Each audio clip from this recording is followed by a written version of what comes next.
Adları sadece Hollywood filmlerinde değil, şarkılarda, şiirlerde, hikayelerde bol bol geçen tarihin en ünlü gangster çifti Bonnie ve Clyde.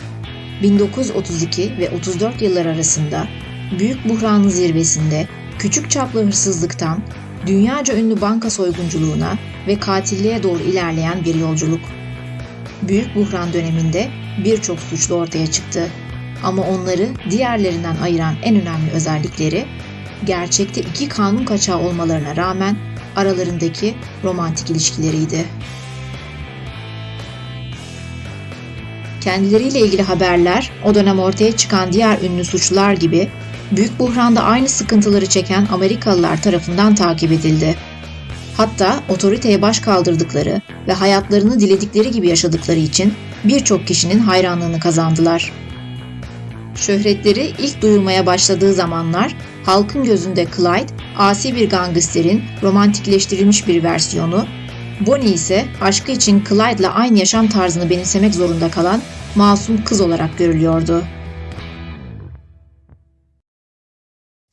Clyde Barrow 24 Mart 1909'da Tellico, Teksas'ta çiftçi olan Henry ve Kumi Barrow'un çocuğu olarak dünyaya geldi. Düşük gelirli ama çok sıcakkanlı ve sevecen olarak bilinen ailenin çiftliği kuraklık yüzünden harap oldu ve Dallas'a taşınmak zorunda kaldılar. Çelimsiz ama enerjik ve zeki bir genç olan Clyde aynı zamanda utangaç ve mütevazi bir çocuktu. 16 yaşına kadar okulda okudu, gitar ve saksafon çalmayı öğrendi. Annesi Kumi, çocuklarının iyi birer Hristiyan olarak yetişmelerini istedi. Ona göre fakirler iyi, zenginler kötüydü. Aile olarak birbirlerine düşkünlerdi. Clyde küçük yaşlarında Amerikan Deniz Kuvvetleri'ne de girmek istedi. Fakat yaşadığı hastalıklar yüzünden kabul edilmedi. Kolunda Amerikan Deniz Kuvvetleri kısaltması yazan bir dövme bulunan Clyde için bu ağır bir darbe oldu. Fakir görünmekten nefret ediyordu.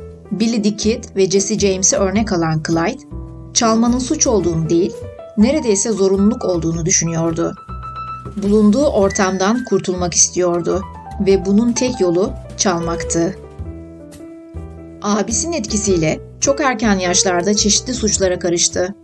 Az emekli alınmış pahalı elbiseler alışkanlığını abisi baktan aldı. İlk kez 1926'da 17 yaşındayken lisedeki sevgilisini görmek için kiraladığı arabayı geri getirmediği için tutuklandı. Araba kiralama servisi suçlamaları geri çekti.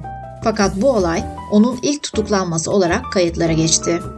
Bu olaydan 3 hafta sonra abisiyle beraber bir kamyon dolusu hindi çalmaktan tekrar tutuklandı.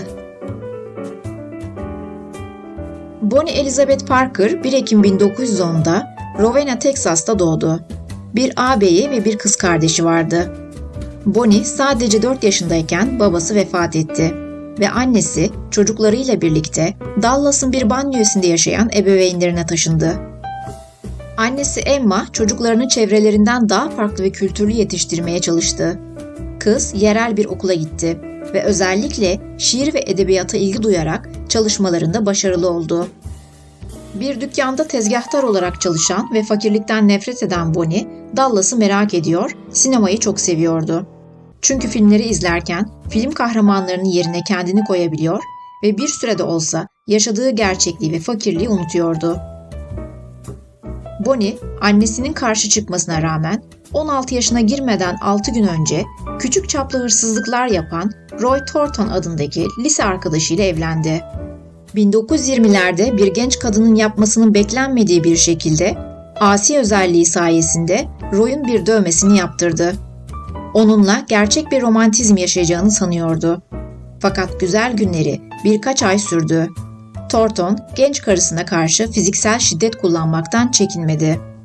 Kocası 1929'da hırsızlıktan tutuklandıktan ve 5 yıl hapis cezası aldıktan sonra Bonnie resmen boşanmamış olmasına rağmen onunla bir daha hiç görüşmedi ve büyük annesinin yanına taşındı. Ayrıldıktan kısa bir süre sonra yeni çalınmış arabası ve pahalı kıyafetleriyle Clyde hayatına girdi. İkili 1930'da ortak bir arkadaş aracılığıyla tanıştı ve birbirlerine deli gibi aşık oldular. 1930'da hapse giren Clyde bir hapishane ziyaretinde Bonnie'ye kaçma planını kağıda yazarak verdi. Bonnie, Clyde'a karşı olan duygularını annesiyle paylaştı. Annesi onu korku ve tiksintiyle dinledi. Ancak Bonnie, ruh eşi dediği adama yardım etmeye kararlıydı. Tutuklanmasından kısa bir süre sonra Bonnie elbisesinin altına silahı saklayarak hapishaneye soktu. Şimdi artık suç ortağı da olmuşlardı. Bu silah sayesinde hapisten kaçan Clyde 7 gün sonra tekrar tutuklandı. Bonnie annesinin yanına Batı Dallas'a döndü. Clyde bu sefer 14 yıla mahkum oldu. İkinci kez gittiği Eastham hapishanesinde en azılı suçlar vardı. Bu yüzden oraya kanlı jambon ya da cinayet evi denirdi. Burada Clyde kürek mahkumu şeklinde çalıştı. Hapishanenin amacı mahkumları ıslah etmekten ziyade onlardan bir işçi gibi yararlanmaktı. Clyde kürek mahkumu olarak çalıştı ve uzun bir süre bir mahkum tarafından cinsel tacize uğradı. Ekim 1931'de Eastham'dan kurtulma ümidiyle bir arkadaşına 2 ayak parmağını kestirtti. Fakat bu aslında gereksiz bir girişimdi. Çünkü zaten Şubat 1932'de annesi af davasında yargıçları ikna etmeyi başardığında Clyde hapishaneden serbest bırakıldı. Clyde'ın hapishaneden çıktığı yıllar Amerika'da suçun zirve noktasıydı. Ülkede bütün insanlar aç ve acı çekiyordu. Halkın çoğunluğu hükümeti, polisi ve bankaları suçluyordu. Herkes suçluları konuşuyor, hayranlık duyuyordu. Gangster demek en dipte olup fakirliği kader olarak görmeyip oradan çıkmak için mücadele eden bir insan demekti. Bilinenler gerçeklerin muazzam miktarda çarpıtılmasıydı. Bu çarpıtma şiddet uygulayan bir suçlunun halk kahramanına dönüşmesini sağlıyordu. Her durumda insanların duyması gereken halkın şampiyonu hikayesi gerçeklerden daha önemliydi. Duyarsız olarak gördüğü hükümete ve düzene isyan eden insanların olduğunu bilmek halkı rahatlatıyordu. Clyde ise bir daha Eastham cehennemine dönmektense ölmeyi tercih ederim diyordu. Bu yüzden yollarına çıkabilecek her türlü engeli ortadan kaldırmaktan çekinmiyorlardı. Bu ikili ve beraberlerindeki çete çeşitli eyaletlerde aralıksız olarak soygun ve cinayete karıştılar. Bonnie ve Clyde modern zaman Robin Hood'ları olarak bilinip bankaları ve küçük özel işletmeleri soymakla beraber daha çok benzin istasyonu ve marketleri soyuyorlardı. Kazançları bazen 5-10 doları geçmiyordu. Barrow çetesi günlerini istedikleri gibi yaşıyor, sürekli yollarda oluyorlardı. Otobanda romantik kaçışlar olarak devam eden maceraları karanlık, dönülmez bir yola saptı. 30 Nisan 1932'de kuyumcu John Butcher'ı öldürdüler. Daha sonrasında 5 Ağustos 1932'de Oklahoma'da Şerif Eugene Moore'u, Aralık 1932'de 16 yaşındaki Doyle Johnson'ı arabasının çalınmasını önlemeye çalışırken ailesinin önünde Noel'de öldürdüler. 6 Haziran 1933'te Fort Worth Şerifi Malcolm Davis'i öldürmeleri elektrikli sandalye ile yüzleşmelerinin önünü açtı. Bonnie ve Clyde riske rağmen her zaman ailelerini görmek için fırsat kollardı. Bonnie aileye hediye ve para dağıtırdı. Annesi vazgeçmesi için onu ikna etmeye çalışırdı. Hatta Clyde da kendisini bırakmasını birkaç kez söylemişti. 1933'ün ilkbaharında suç hayatlarının 2. yılıydı ve onlara abisi Buck ve karısı Blanche da katıldı. Nisan'da Missouri'de bir apartman dairesi kiraladılar. Yola biraz ara vereceklerdi. Polis Nisan'da saklandıkları yeri araştırmaya karar verdi. Eve yaklaştılar. Sadece tabancaları vardı. Barrow çetesi ise ağır silahlara sahipti. Polislerden biri arabasını kaçamasınlar diye araba yoluna park etti. Ama asıl ateş garaj kapısından geldi. Bir çiftçi ve yarı zamanlı olarak kolluk gücüne yardım eden John Wesley Harriman ve dedektif Harry McGinnis öldürüldü. Baskından sonra geride bıraktıkları arasında fotoğrafları da vardı. Kızların hanımefendi gibi davranmasının dayatıldığı yıllarda Bonnie bir resminde ağzında sigarasıyla arabaya yaslanıyor, bir resminde Clyde'a silah doğrultuyordu. Bu resimler gazetelerde yayınlandı. Kendi kaderlerini yönlendiren, otoriteye baş kaldıran bir halleri vardı. Fotoğrafların yayınlanmasıyla tam manasıyla efsaneleştiler. Kültürel zamanlamaları, casusluk ve romantizmin karışımıyla tam zamanındaydı. Fotoğraflar efsaneleşmelerine sebep olmuştu. Fakat aynı zamanda çok fazla dikkat çekmelerinin önünü açtı.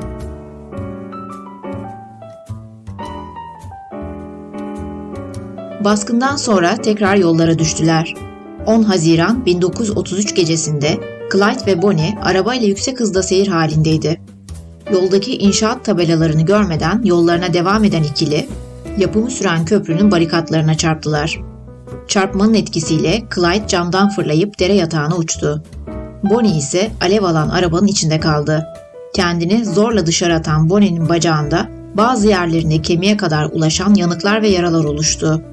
Bu olay Bonnie'nin geri kalan hayatında yürümesini kötü şekilde etkiledi. Polisler kaza yerine bakmaya geldiğinde Clyde 2 polisi kaçırdı. Fakat daha sonra onları serbest bıraktılar. Oklahoma'ya Buck'la buluşmak için yola çıktılar. Yolda bandaj almak ve Bonnie'nin bacağına baktırmak için küçük bir kasabaya uğradılar. Clyde onu burada bırakabilirdi ama yapmadı. Bu kazadan sonra her şey baş aşağı gitti.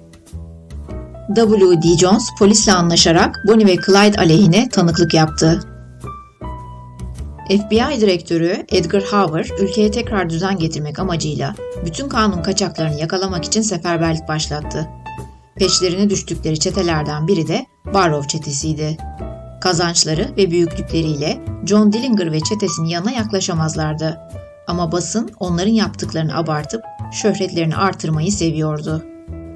Dikkat çekmemek ve yola biraz ara vermek için kaldıkları Missouri'de kıyafetleri ve son model Ford arabaları dikkatlerden kaçmamıştı ve yerel halk hemen polise haber verdi. Temmuz 1933'te polis bu sefer ağır silahlarla Platte City, Missouri'de bir otelde çeteyi sıkıştırdı. Kanlı çatışmadan sonra Bonnie ve Clyde kaçmayı başardı. Buck vuruldu ve birkaç gün sonra öldü. Blanche tutuklandı.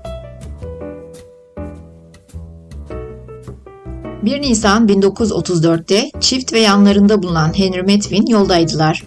Grapevine, Texas'ta dinlenmek için mola verdikleri bir sırada arabaya 2 motosikletli polis memuru yaklaştı ve görgü tanıklarından birinin anlattığı senaryoya göre bir kadın ve bir erkek vardı. Polisleri erkek olan vurdu ve daha sonra hala hayatta olan polisin başına gelerek kadın olan ateş etti. Diğer bir görgü tanığına göre ise Medvin, Clyde'a "Bu 2 polisi ne yapmak istiyorsun?" diye sordu ve Clyde "Halledelim" demişti. Fakat öldürmeyi kastetmemişti. Onu yanlış anlayan Medvin, yani görgü tanıklarının anlattığına göre Clyde'dan daha uzun olan kişi polislere ateş açtı.